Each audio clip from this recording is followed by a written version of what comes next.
दोस्तों, सभी के मन में अक्सर ये सवाल उठता रहता है कि अकाल मृत्यु क्यों होती है और उसके बाद उसकी आत्मा का क्या होता है। धरती पर जिस प्राणी ने जन्म लिया है उसकी मौत निश्चित है। यह एक ऐसा सच है जिसे बदला नहीं जा सकता। हम सभी जानते हैं कि पृथ्वी लोक में प्राणियों की संख्या इतनी है कि हर दिन किसी न किसी की मृत्यु होती रहती है। जाहिर सी बात है कि हर मनुष्य को मोक्ष प्राप्त नहीं होता। इनमें से कुछ ऐसे भी होते हैं जिनकी आत्मा सदियों तक पृथ्वी लोक में ही रह जाती हैं। इसका कारण है कि उनकी अकाल मृत्यु होना। आपने कई बार देखा होगा कि आए दिन लोग सड़क दुर्घटना या फिर किसी आपदा का शिकार हो जाते हैं और अपनी जान गंवा बैठते हैं। ऐसी मौतों को धर्मशास्त्रों में अकाल मृत्यु कहा गया है। अकाल मृत्यु वह स्थिति है जब शरीर तो नष्ट हो जाता है लेकिन आत्मा संसार में ही बनी रह जाती है। सवाल यह उठता है कि आखिर ऐसा क्यों होता है? अकाल मृत्यु के पीछे क्या कारण होता है और उसके बाद आत्मा का क्या होता है? आत्मा कहाँ जाती है? नमस्कार दोस्तों, स्वागत है आपका हमारे YouTube चैनल स्टोरी जंक्शन पर। मैं सावन गुप्ता हाजिर हूँ एक और नई जानकारी के साथ। तो आइए जानते हैं। दर्शकों, साधारण मृत्यु के बारे में तो हम सभी जानते हैं और समझते भी हैं, लेकिन अकाल मृत्यु का विषय ऐसा है जिसके बारे में कई बातें कही जाती है। गरुड़ पुराण के 7 अध्याय में लिखा गया है कि आखिर कोई प्राणी भूख से तड़प कर मर जाता है या किसी हिंसक जानवर द्वारा मृत्यु हो जाती है या फिर जहरीला पदार्थ सेवन करने से या फिर पानी में डूबने से। अगर किसी मनुष्य की मौत इन कारणों से होती है तो ऐसे मनुष्य को अकाल मृत्यु के श्रेणी में रखा जाता है। दोस्तों, अकाल मृत्यु किसी भी कारण से हो सकती है, फिर चाहे वह किसी रोग के कारण हो या दुर्घटना के कारण। ऐसे में मनुष्य अक्सर यही सोचता है कि काश ये उनके साथ नहीं हुआ होता तो शायद उनकी मृत्यु नहीं होती। गरुड़ पुराण में विष्णु जी के वाहन गरुड़ राज ने श्री हरि से यह प्रश्न पूछा था कि जब वेदों में मनुष्य की उम्र 100 साल निश्चित की गई है तो उनकी अकाल मृत्यु क्यों हो जाती है?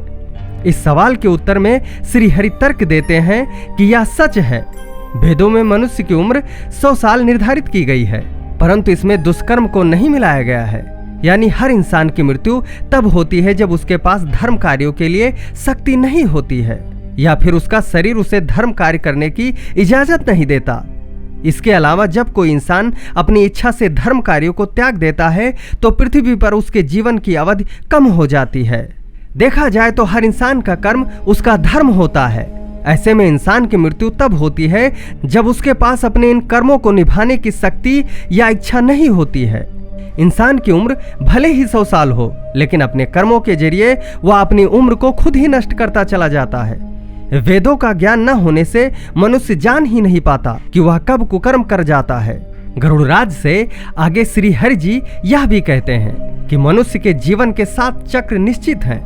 ऐसे में अकाल मृत्यु को प्राप्त होने वाले जो मनुष्य इस चक्र को पूरा नहीं कर पाते उसे मृत्यु के बाद भी कई प्रकार के कष्ट भोगने पड़ते हैं। दरअसल अचानक ही मृत्यु होने की वजह से मनुष्य की इच्छा, कामना और तृष्णा बनी रहती है जो कभी पूरी नहीं हो पाती। ऐसे में शरीर तो नष्ट हो जाता है लेकिन आत्मा का मोह नहीं छूटता। इस स्थिति में अकाल मृत्यु वाली आत्माएं अपने परिजनों या जीवित लोगों को भ्रष्ट पहुंचाती हैं और अपनी मनोकामनाएं पूरी करने का भी प्रयास करती हैं। गरुड़ पुराण में बताया गया है कि प्राकृतिक मौत से मरने वाले मनुष्य को 3, 10, 13 या 40 दिन में दूसरा शरीर प्राप्त हो जाता है, जबकि अकाल मृत्यु मरने वाले व्यक्ति भूत, प्रेत, पिशाच, कुष्मांडा, ब्रह्म राक्षस, बैताल और छत्रपाल योनि में भटकता रहता है। उनकी आत्मा को आसानी से शांति नहीं मिलती। आपको बता दें कि अकाल मृत्यु में आत्महत्या को सबसे निचले दर्जे पर रखा जाता है। ग्रंथों की दृष्टि से यह एक घिनौना कृत्य है। भगवान विष्णु जी ने गरुड़ पुराण में इसे ईश्वर का निरादर और अपमान कहा है। वह कहते हैं कि आत्महत्या करने वाले मनुष्य की आत्मा पृथ्वी लोक पर तब तक भटकती रहती है जब तक कि वह प्रकृति द्वारा निर्धारित अपने जीवन चक्र को पूरा नहीं कर लेती हैं। ऐसी आत्मा को ना तो नरक लोक में जगह मिलती है और ना ही स्वर्ग लोक में। ऐसी आत्मा को मरने के बाद भी सबसे कष्टदायी स्थिति से गुजरना पड़ता है।